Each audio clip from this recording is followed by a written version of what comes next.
The capital market with a public issue of 44,96,000 equity shares of rupees 10 each in the price band of 195 to 215 per equity share through a book building process. Bid issue opens on Friday, February 1st, closes on Tuesday, February 5th, 2013. For risk factors and other details, please refer to the red herring prospectus available on the websites of SEBI, the company and the book running lead manager to the issue. A great deal for equity online trading. ₹1 per lakh. Indothai. Trade with confidence.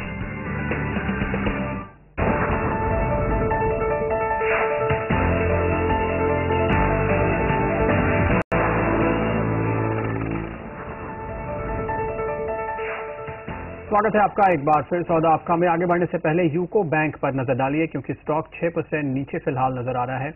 मुनाफा 102 करोड़ रुपए पर आया है, उम्मीद से बहुत ही ज्यादा कम, और एनपीएस बढ़ गए हैं, चाहे आप नेट देखें या ग्रॉस, और ग्रॉस एनपीए 5.5% पे पहुंच चुके हैं 5.5 के मुकाबले में, तो काफी ज्यादा जंप।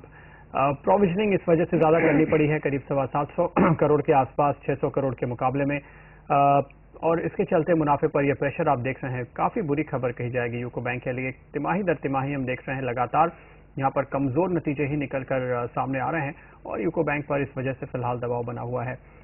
नेट एनपीएस आप देख सकते हैं, इतनी ज्यादा प्रोविजनिंग के बावजूद भी नेट एनपीएस बढ़े हैं क्योंकि ग्रोथ चूंकि 5.5% पे चला गया है।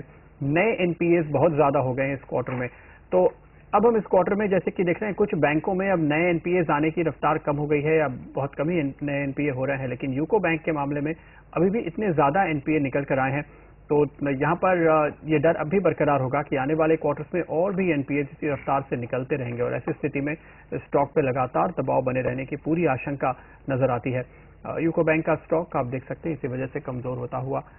आगे इतना देखेंगे मैनेजमेंट की ओर से क्या एक्सप्लेनेशन निकल कर आता है, किस वजह से ये एनपीए आए हैं, क्या इसमें कोई वन टाइम कंपोनेंट शामिल हैं या नए अकाउंट्स और भी ऐसे पाइपलाइन में हो सकते हैं जिनसे और एनपीए निकल कर आए। ये सारे सवालों के जवाब तभी मिलेंगे जब मैनेजमेंट हमें ज्यादा डिटेल्स देगा। बिल्कुल, कल भी हमने देखा था स्टॉक में दबाव था 4% नीचे, कल भी स्टॉक ट्रेड कर रहा था। आज आप देख सकते हैं नतीजों के बाद बहुत ही स्टीप गिरावट देखने को मिली है यूको बैंक में। लेकिन आपको बता दें कि सौदा आपका में आज हम लेकर आए हैं आपके लिए म्यूचुअल फंड कॉर्नर। हम बताएंगे आपको ऐसे निवेश करने की सलाह जहां पर आपके लिए जो पैसे हैं आपके वो सेफ रहेंगे, क्योंकि म्यूचुअल फंड का पैसा बाजार में ही लगता है, लेकिन ये काम आपके लिए एक्सपर्ट का करता है, जिससे नुकसान का खतरा काफी कम हो जाता है। आज म्यूचुअल फंड से जुड़े सवालों का जवाब देने के लिए हमारे साथ investonline.in के एमडी अभिनव अंग्रेज जुड़ चुके हैं। अभिनव, स्वागत है आपका सौदा आपका में। हमारे साथ हमारे एक दर्शक भी जुड़ चुके हैं, विश्वजीत कुमार जमशेदपुर से। विश्वजीत जी नमस्कार, बताइए क्या सवाल है आपका? मैडम, मेरा सवाल है कि एचडीएफसी टॉप 200 में मेरा एसआईपी है 3000 करके। ओके। आईडीएफसी प्रीमियर इक्विटी में 2000 और पीएसपी भी है टॉप 100 जो है उसमें 2000 रुपया। ओके, तो आपका क्या गोल कोई सेट किया है आपने?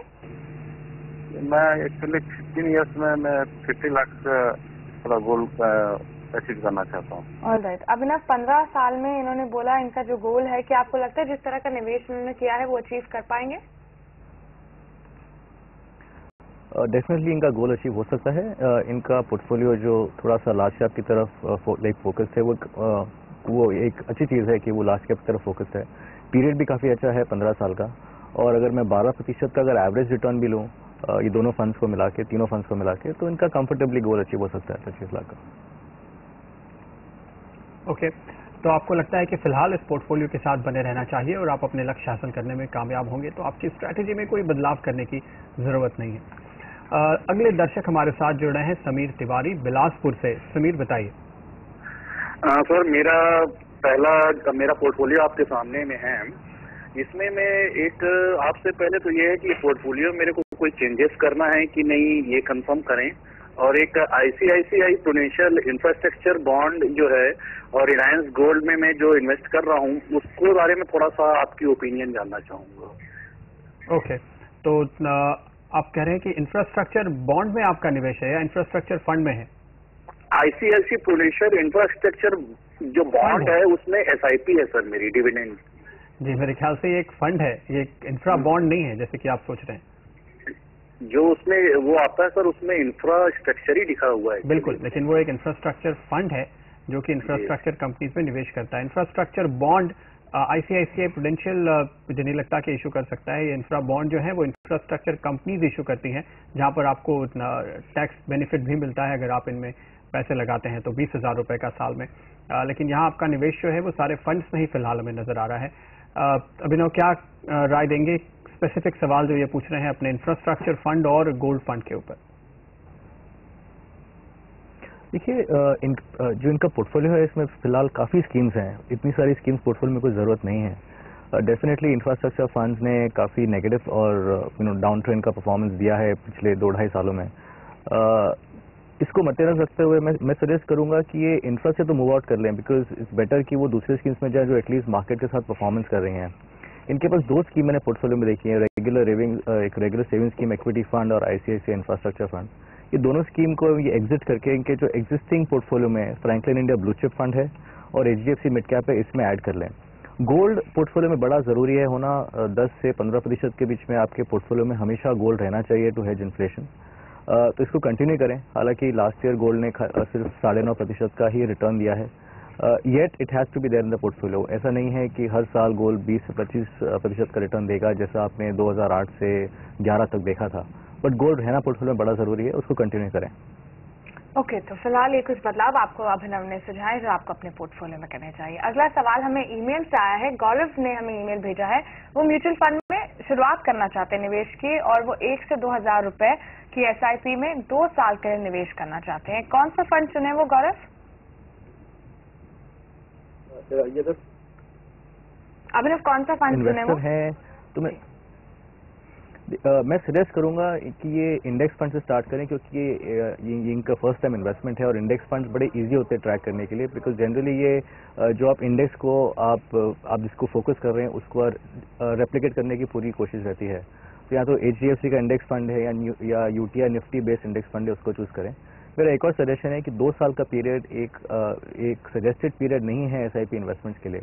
इनको डेफिनेटली एक लॉन्गर पीरियड की तरफ ले देखना पड़ेगा। अगर एसआईपी कर रहे हैं तो 5 से 7 साल मिनिमम, उससे कम की पीरियड में इन्वेस्टमेंट नहीं करें एसआईपी के लिए, because it can become very risky.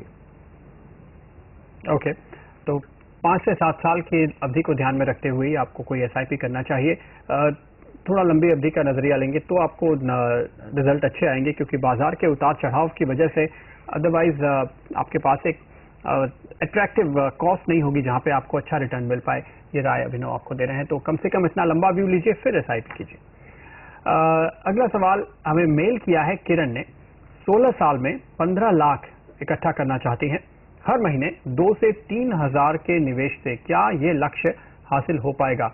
अभिनव, क्या कहेंगे? देखिए, जो उनका पीरियड है 15 साल, अगर सेम लॉजिक से चलूं कि इनको अगर 12% का उनको रिटर्न मिलेगा, उस हिसाब से इनका गोल डेफिनेटली अचीव हो सकता है। अगर ये फ्रेश पोर्टफोलियो बना रहे हैं तो मैं इनको पोर्टफोलियो एक मिक्स देने की सजेशन दूंगा। मैं सजेस्ट करूंगा कि एक लार्ज कैप फंड लें और एक थोड़ा सा aggressive mid and small cap fund लें।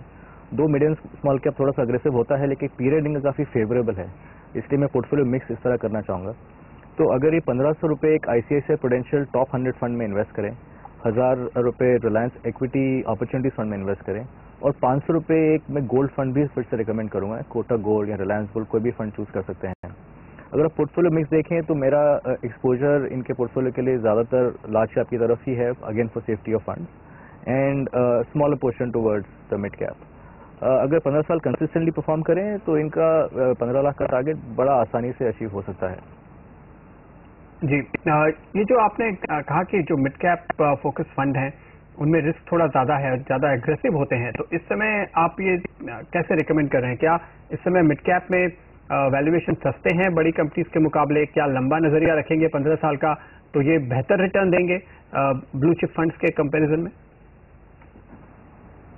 देखिए, अगर आप हिस्टोरिकली भी देखें जो mid and small cap companies होती हैं, जहाँ तक कि कंपनी की सिलेक्शन अच्छा है फंड हाउस का, दीज कंपनीज आगे चल के मिड से लार्ज कैप की तरफ बढ़ने का फोकस रखती हैं। इनका पीरियड काफी अच्छा है इन्वेस्टमेंट के लिए। 15 साल का पीरियड अगर आप लेके चलेंगे तो मिड कैप्स ने जनरली लार्ज कैप से बेटर परफॉर्मेंस ही दिया है, लार्ज कैप्स कंसिस्टेंट रिटर्न्स देते हैं बिकॉज उनकी कंसिस्टेंट ग्रोथ रहती है, बट मिड कैप्स में एक इंटरनल स्टोरी रहती है जो इवेंचुअली बढ़ के स्टॉक्स की ग्रोथ में मदद करते हैं। तो इसलिए पीरियड देखते हुए मैं सजेस्ट कर रहा हूँ कि वो लार्ज कैप कि वो मिड कैप्स में इन्वेस्ट करें।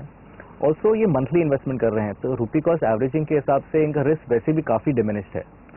तो इसलिए मैं सजेस्ट कर रहा हूँ कि थोड़ा सा अग्रेसिव पोर्टफोलियो रखना, इनके पीरियड के हिसाब से जो इनका लॉन्ग टर्म पीरियड है उसके हिसाब से कोई प्रॉब्लम नहीं है।